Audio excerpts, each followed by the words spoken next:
Eita glória! Bom dia, povo de Deus, a paz do Senhor Jesus. Deus abençoe sua vida, Deus abençoe a sua família, a sua casa, a sua saúde. Bom dia, bom dia, bom dia, povo de Deus, família Pão da Vida, que Deus nos abençoe. Nós já agradecemos as bênçãos derramadas pelo nosso Deus, né? Você já está aí conosco, você que vai assistir posteriormente, que as bênçãos do Senhor sejam derramadas todo o seu dia.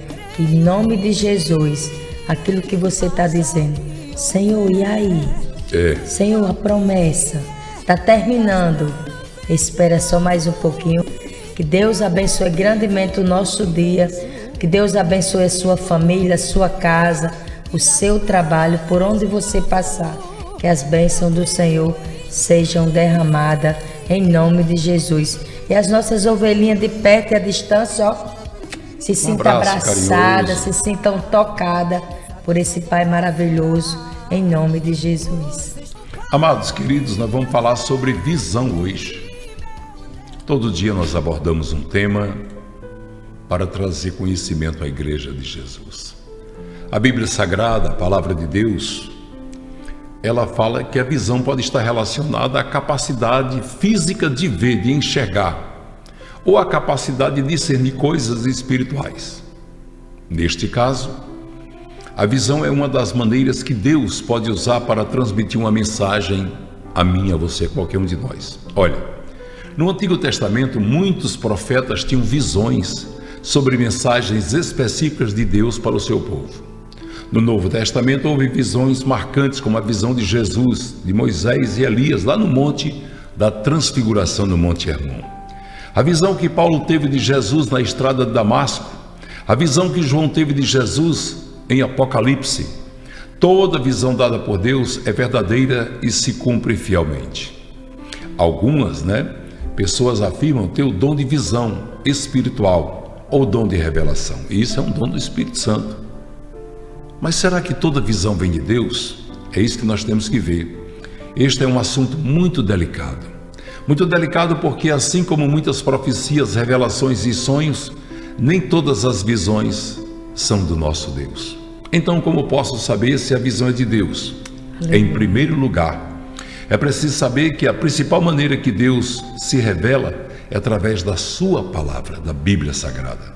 A Bíblia Sagrada, ela é o livro das revelações de Deus. Assim, se você teve uma visão que é contrária à Bíblia e aos seus ensinamentos, claro, não é uma visão de Deus. Se você tem alguma dúvida quanto à sua visão, ore e peça a Deus sabedoria para interpretar a visão. Além disso, você também pode falar com algum líder, alguma pessoa madura que tem maturidade espiritual, que tem intimidade com Deus e com o Espírito Santo, para falar a você sobre a visão que você teve, para que você não caia em nenhuma contradição, para que você não caia em nenhuma ilusão. Todo crente tem visões. Por quê? Porque está escrito na palavra. Vamos ver o que está aqui em Joel capítulo 2, versículo 28. E depois disso derramarei do meu espírito sobre todos os povos. Olha. Os seus filhos, as suas filhas profetizarão, os velhos terão sonho e os jovens terão visões. Esse tempo chegou. Isso aqui está se cumprindo nos dias atuais, Veja Abacuque capítulo 2, versículo 3. Pois a visão aguarda um tempo designado, ela fala do fim e não falhará. Ainda que demore, espere, porque ela certamente virá e não se atrasará. Glórias a Deus. Aleluia. Como é verdadeira, autêntica a palavra do nosso Deus. 2 Reis, capítulo 6, versículo 17. E Eliseu orou: Senhor, abre os olhos dele para que veja. Então o Senhor abriu os olhos do rapaz, que olhou e viu as colinas cheias de cavalos e carros de fogo ao redor de Eliseu. Aqui Eliseu estava orando a Deus para abrir os olhos do seu moço, porque ao olhar pela janela ele viu apenas os cavalos, os cavaleiros, os soldados do exército assírio. Só que quando Eliseu olhou, viu que tinha também por trás deles um grande exército celestial. Então ele disse: Senhor, abre os olhos dele e mostra. Aleluia. Isso quer dizer então que quem tem visão de Deus vê além das aparências. Aleluia. Atos dos Apóstolos, capítulo 16, versículo 9. Durante a noite, Paulo teve uma visão, na qual um homem de Macedônia estava em pé e lhe suplicava: passe a Macedônia e ajude-nos.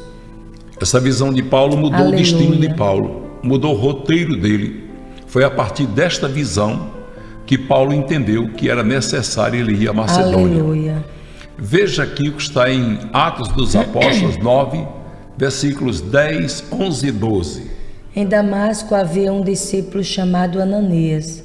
O Senhor chamou numa visão de Ananias: eis-me aqui, Senhor. Respondeu ele.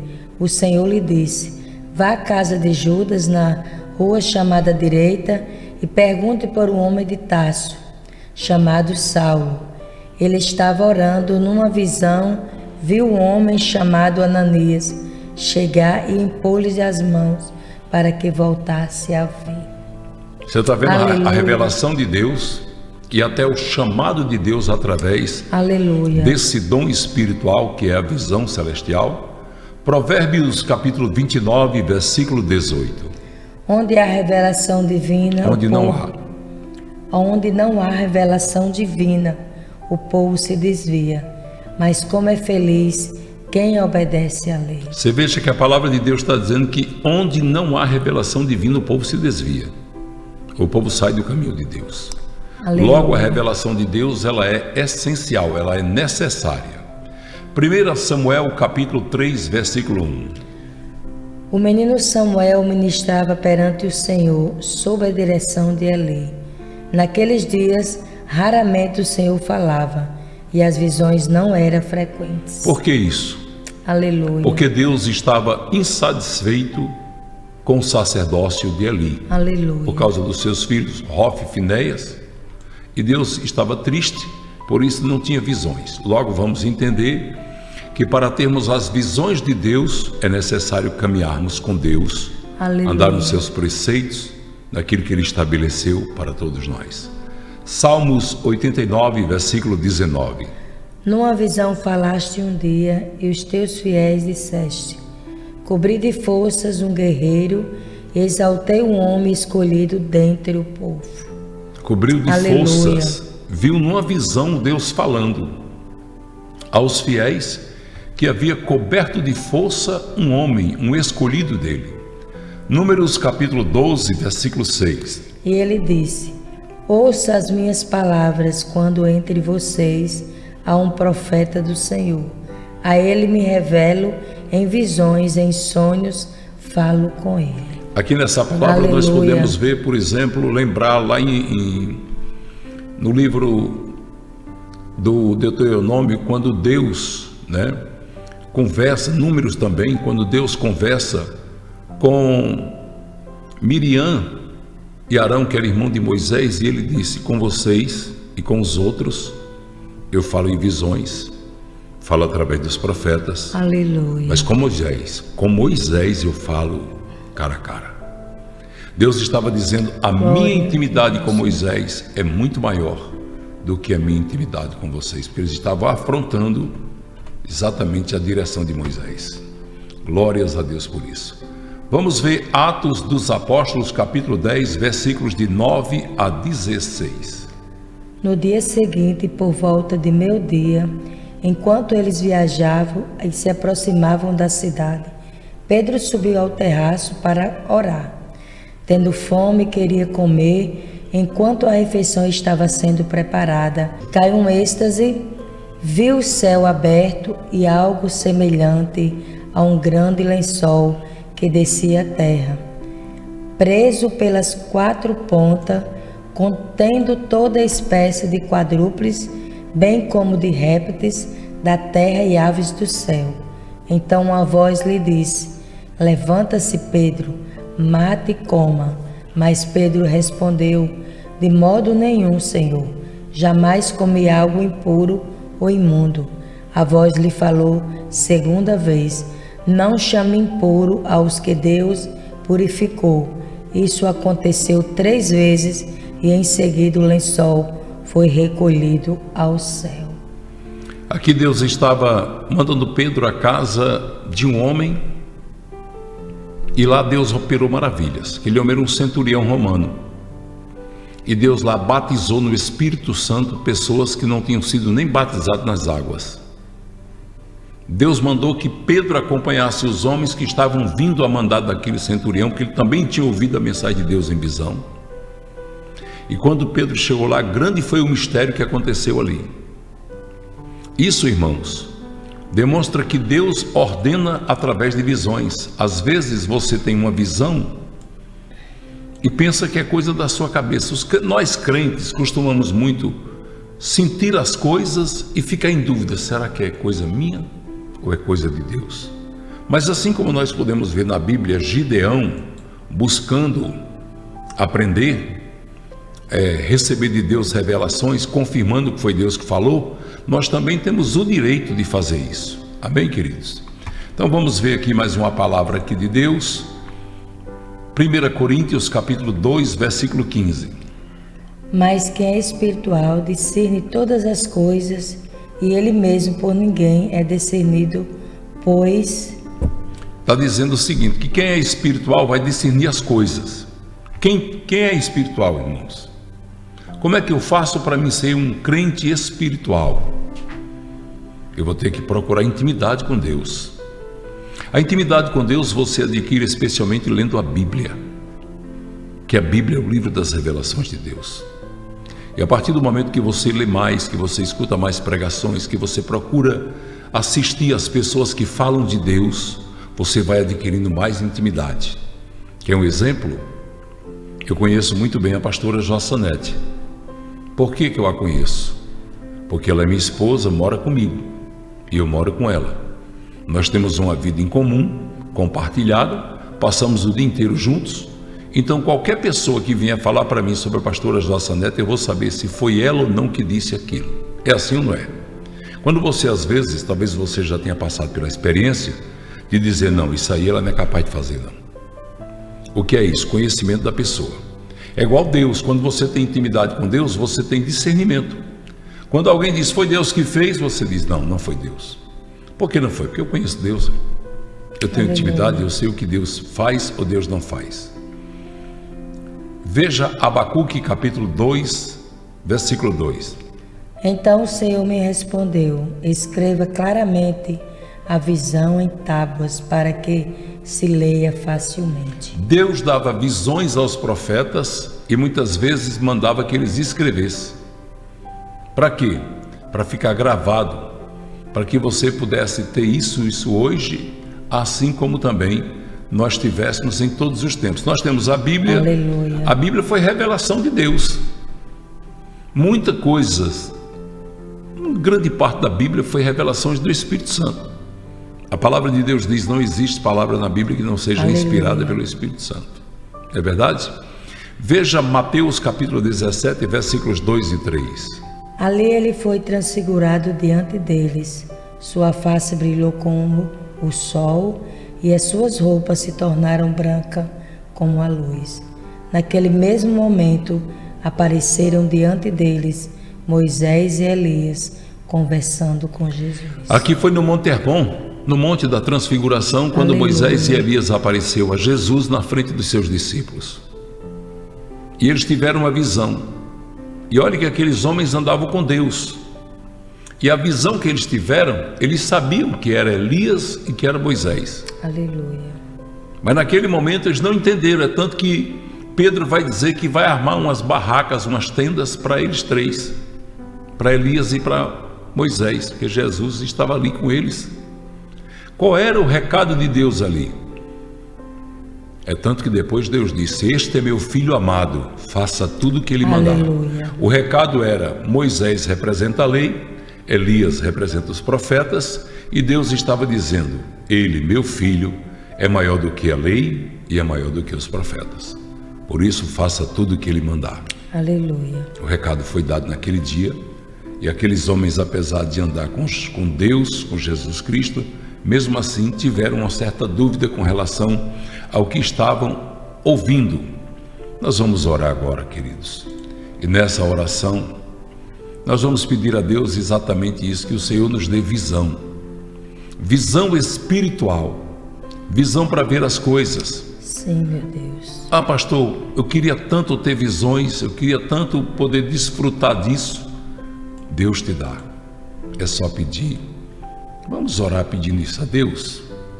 Vamos colocar diante de Deus esse desejo que nós temos, dizendo: Pai, Sim, meu Deus.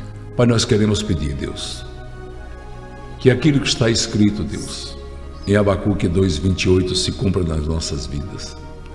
Que haja, Deus, mais intimidade com Teu Santo Espírito na vida de cada um de nós. Que nós possamos, Deus, caminhar contigo, vivendo a Tua palavra, sentindo a Tua presença e sendo cheio do Teu Santo Espírito. Deus, eu te peço em nome de Jesus Cristo, Teu Filho amado, nos dá, Deus, essa intimidade de discernir quando ouvirmos algo ou sentirmos algo. Que possamos, meu Deus, ouvir a Tua voz em cada momento de nossas vidas. Que a Tua voz seja tão forte, que nós possamos, Deus, compreender perfeitamente o Teu agir, o Teu falar, o Teu caminhar. Livra-nos, Deus, de tudo aquilo, Pai, que não vem de Ti. E nos dá o discernimento exatamente, Senhor, para discernir o que não é de Ti, para que possamos repudiar e querer para nossas vidas somente o que vem das Tuas mãos. A Deus, eu peço no nome de Jesus Cristo, Teu Filho amado, abençoa, Deus, o Teu povo, abençoa, Deus, os Teus filhos, abençoa, Pai, nossos pastores e pastoras, obreiros e obreiras da Pão da Vida, abençoa nossas moderadoras e moderadores, Deus, abençoa, Deus, nossas ovelhinhas de perto e à distância, abençoa poderosamente os dizimistas, os ofertantes, os que nos ajudam, meu Deus, a fazer a Tua obra. Oh Deus, multiplica na vida de todos que estão presentes nesta obra com seu amor, com seus dízimos e suas ofertas. E abençoa os que desejam abençoar esta obra. E todos, Deus, que compreendem que esta obra é uma obra nascida no Teu coração. Abençoa poderosamente, meu Pai, no nome santo, no nome poderoso de Jesus Cristo. Amém. Amém. Amém, Paizinho querido. Amém. Glória a Deus. Glórias a Deus. Amém, amados queridos. Um beijo no coração. Nosso coraçãozinho, amor, cheio de amor por Jesus e por vocês. Beijo, obrigado. Se inscreva aqui no canal, dê o seu like e compartilhe. Arranje mais inscritos para este canal. Faça a obra de Deus. Deus lhe abençoe em nome de Jesus. Amém.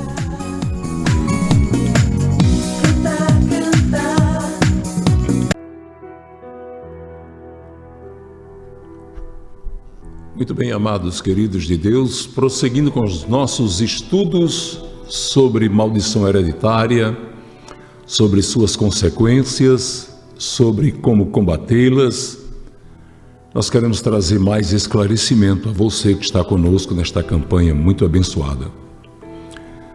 Embora queremos falar sobre as consequências da maldição hereditária. Embora Caim tenha sido o autor do pecado, sua descendência também sofreu as consequências. Eles foram separados das bênçãos que Deus prometera a Adão e a Eva, vivendo sobre a sombra do pecado cometido por seu ancestral. Isso mostra que uma maldição hereditária pode afetar não apenas a geração que peca, mas também as gerações seguintes. Outro exemplo clássico de maldição hereditária é encontrado na história do rei Acabe e sua esposa Jezabel. Acabe, influenciado por Jezabel, trouxe idolatria e injustiça para Israel. Ele se envolveu em práticas de adoração a Baal, além de cometer assassinatos e injustiças contra os inocentes, como no caso da morte de Nabote, para tomar a sua vinha. 1 Reis 21. Por causa desses pecados graves, Deus pronunciou uma maldição sobre a casa de Acabe. Eis que trarei mal sobre ti, e exterminarei a tua posteridade, e cortarei de Acabe todo varão, tanto escravo como livre em Israel. 1 Reis 21, 21 e 22.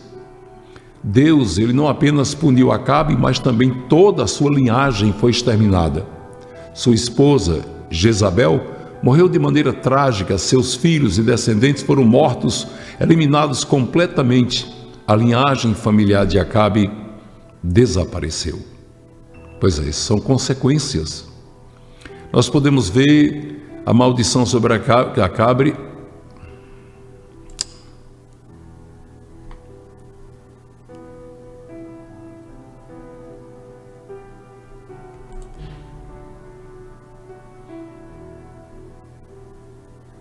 Nós podemos ver que a maldição sobre Acabe foi claramente estendida à sua descendência. Seus filhos, netos, não escaparam da punição, mesmo que não tenham participado diretamente dos pecados de Acabe.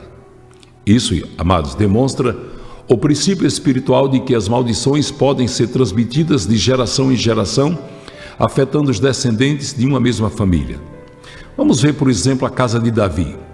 Embora Davi fosse esse homem escolhido por Deus e por Deus chamado de homem segundo o seu coração, nós podemos ver o que Davi sofreu após cometer o pecado com Batseba, que atraiu sobre ele a maldição, tanto pelo pecado do adultério, como também pelo fato de ter premeditado a morte de Urias. Aminon, seu filho, violentou sua filha Tamar. Absalão, seu filho, matou seu filho Aminon. Posteriormente, Absalão se levanta contra Davi e morre em guerra contra o reino de Davi. As consequências da maldição hereditária são graves.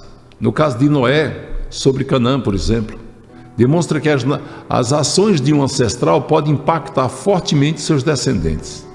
Cã foi o culpado pelo pecado, mas a maldição recaiu sobre seu filho e seus descendentes. Isso exemplifica o princípio bíblico de que as maldições podem ser transmitidas de geração em geração. E nós temos que ter muito cuidado com isso, meus amados, porque tem que ter cuidado. Nós temos muitos exemplos bíblicos. Os exemplos de maldições hereditárias nos ensinam que os pecados dos nossos antepassados podem ter consequência na nossa vida espiritual, financeira, na nossa vida biológica. No entanto, também aprendemos que Deus, em sua misericórdia, oferece uma solução para quebrar essas maldições através da confissão, do arrependimento, da fé em Jesus Cristo, da busca de se pagar um preço, de se colocar na brecha. Embora esses exemplos mostrem a seriedade das maldições hereditárias, a Bíblia também nos oferece esperança, destacando que as maldições podem ser revertidas por meio de intervenção divina. Cristo, ele se tornou maldição por nós, para que pudéssemos sermos libertos dessas opressões malignas, como está em Gálatas 3,13, e é por meio dele que podemos romper esses ciclos terríveis que trazem tanto sofrimento. Nós temos que ter, acima de tudo, irmãos, uma certeza que Deus, ele nos ama de uma maneira tão espetacular. Olha, os padrões de comportamento repetitivo, né? Por exemplo, quando uma pessoa vê numa família o abuso de substâncias como álcool, como droga, né? E como comportamentos sexuais, imorais, né?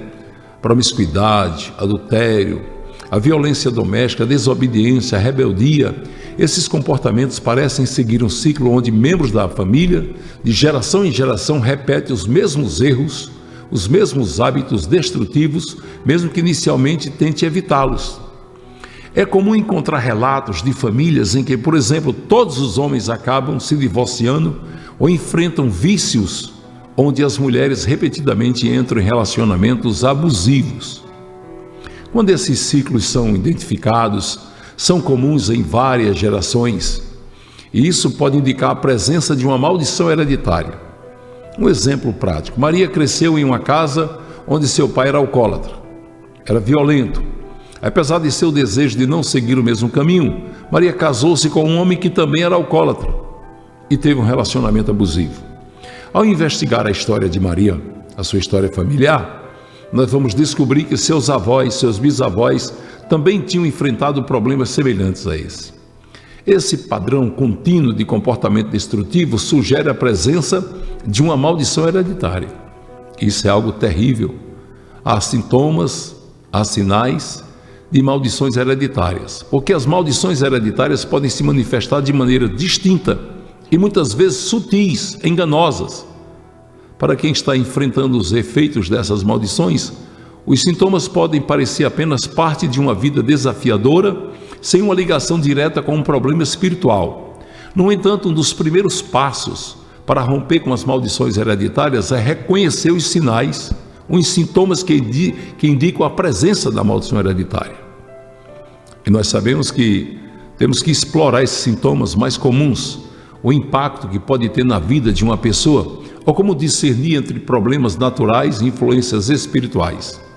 E este discernimento é essencial para que, uma vez identificada a maldição, possam ser tomadas medidas espirituais adequadas para que ela seja quebrada. Outro exemplo prático: a família de João enfrentava problemas financeiros de geração em geração. Seu bisavô perdeu todas as suas economias, quebrou, como a gente costuma dizer. Tinha um negócio, falhou, quebrou, e aconteceu que seu avô trabalhou muito, teve uma época de homem próspero, mas morreu pobre. E assim acontece na vida de outras pessoas. O pai de João também lutou com a pobreza e agora João enfrenta dívidas enormes.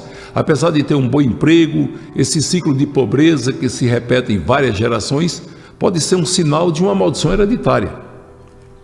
Quer ver outro exemplo? Que são doenças mentais que acontecem muito nas famílias.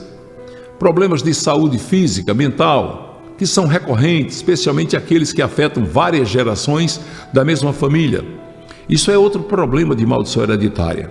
Essas doenças podem incluir condições crônicas de saúde como câncer, diabetes, doenças cardíacas, depressão, ansiedade ou outros transtornos.